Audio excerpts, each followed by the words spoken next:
is wrong with you? Chip, I'm all jacked up on Mountain Dew. Well, I'm not really jacked up on Mountain Dew. This is Tim's New York Giants Straight Talk, powered by Online Big Blue LLC. I'm jacked up on that Knicks win. Let's go Knicks. Oh, I want to talk about Allen Robinson Jr. I want to talk about Darius Slayton. I want to talk about the DJ slander.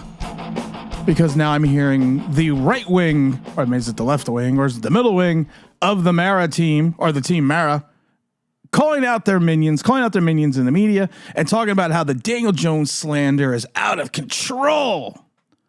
You play better. You do what you're supposed to do when you're taking 6th overall and given a $160 million contract. You have seasons that are above average when your seasons technically were below average. There won't be much slander. You go into year 6, basically having the same problems you had in year 1. There wouldn't be any slander.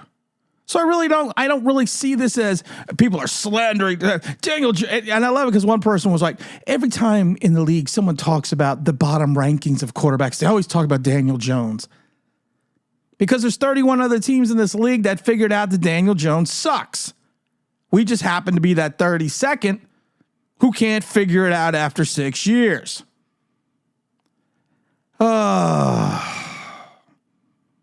The Giants went out and signed former Bear, former Pittsburgh Steeler, former Jacksonville Jaguar, of course, Allen Robinson Jr. And I find it interesting because if you go back into the annals of Giant history, bringing you the smooth sounds of Kenny G. 72 million. Not worth it, as you can plainly see.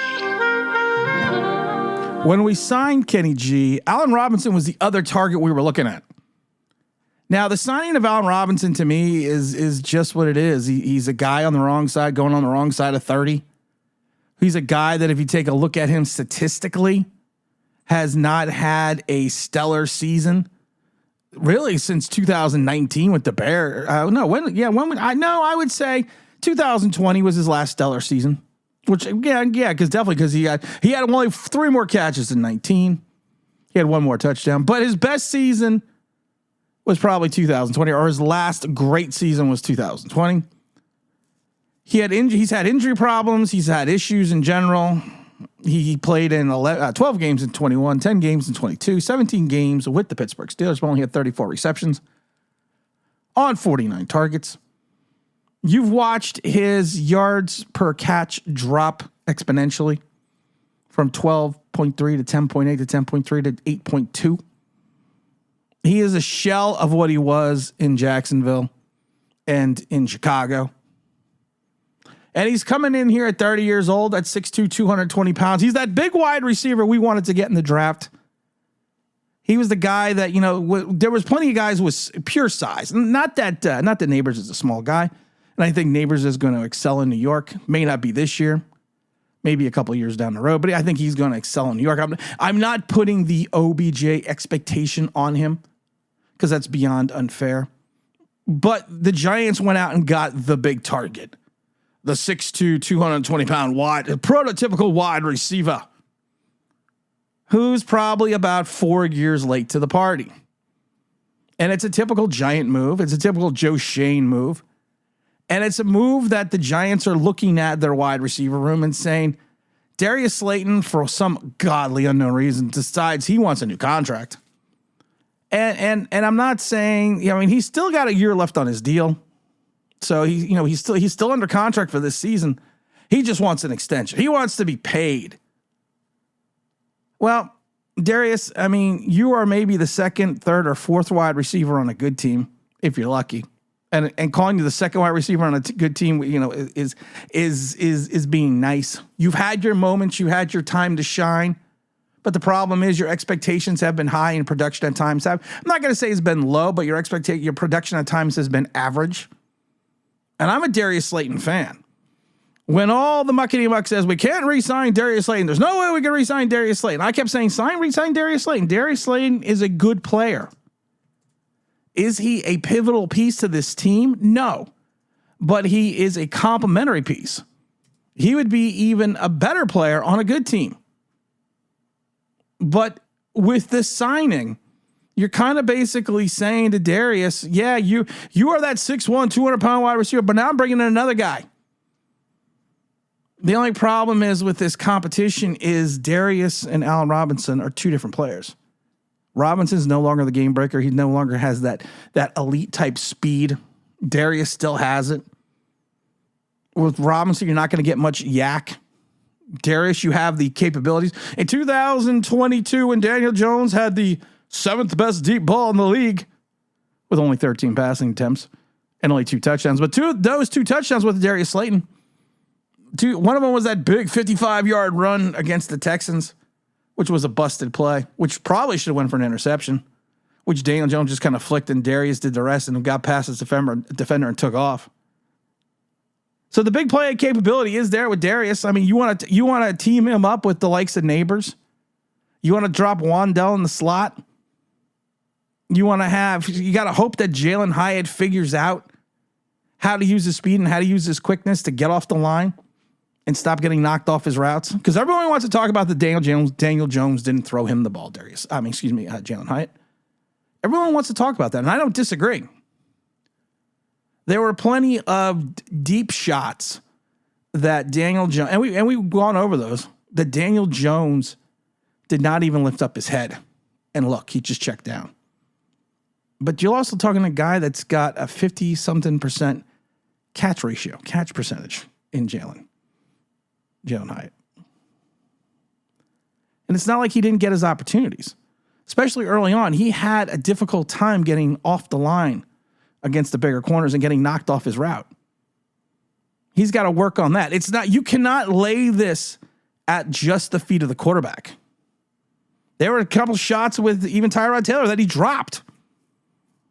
So everyone's got to take a look at this with Jalen Hyatt with a grain of salt.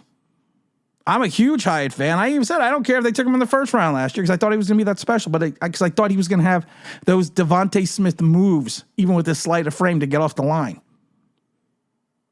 and use his speed and his quickness.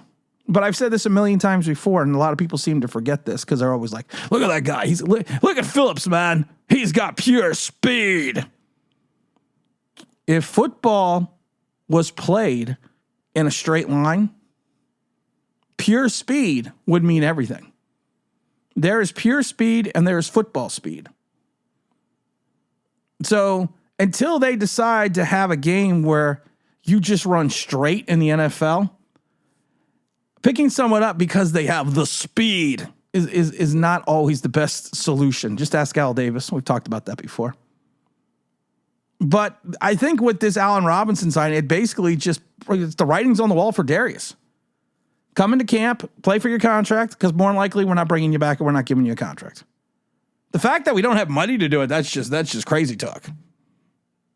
Like I said before, if the Rule 51 ended today, taking a look at the salary cap, without the $10 million in operational cap space, without factoring anything with the practice squad players, you're going to be anywhere between negative $14 to negative $17 million when camp breaks. And people are like, we need to sign this guy. Okay. Yeah, that's what we're going to do because we're just going to ignore the cap space because I was always told the cap space is just a living, breathing thing. It means nothing. Well, for 3 years now under Joe Schoen, we are still dealing. I don't understand how in year 3 of this rebuild, we are still dealing with the mediocrity and stupidity of the cap space. I don't get it. I'm really trying to figure it out. You know, when we gave King of the almost sack that big contract, it made no sense. When we traded him to Seattle to get assets, it made sense. But people seem to forget we were going to incur a $10 million dead cap number with him, which is currently right now 5% of our salary cap for a player that's not even here. You look at the Brian Burns deal. We've said it before. We're not going to beat a dead horse. You got a carbon copy of the guy you got on the other side of the line. You didn't stagger the contracts of Dexter Lawrence or Andrew Thomas. You brought in the Waller deal, and while you converted that money to save some cash, you also converted it into guaranteed money for a 30-plus tight end who was at that point in time 3 years removed from a good season.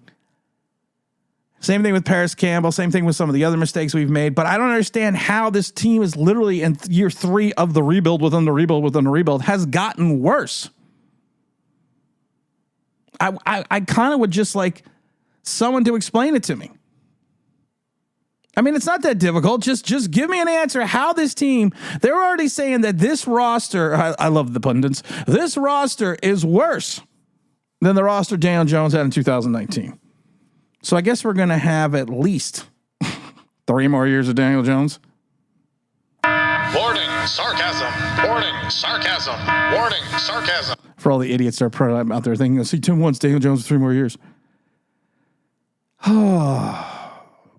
You look at these signings, which are mediocre at best.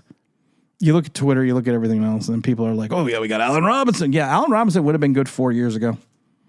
Now it's just a camp guy. Now it's a guy that's going to put pressure on Darius Slayton. Now it's a guy that's telling Darius Slayton, you're out of here next year, dude. You're going to be a 28-year-old free agent.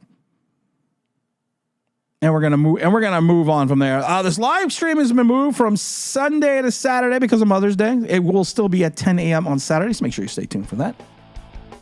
Got the Knick game on Friday. So you know there's not going to be any videos on Friday. And again, don't forget to like. Don't forget to subscribe. Don't forget to ring that bell because you want to know why. That'd be awesome.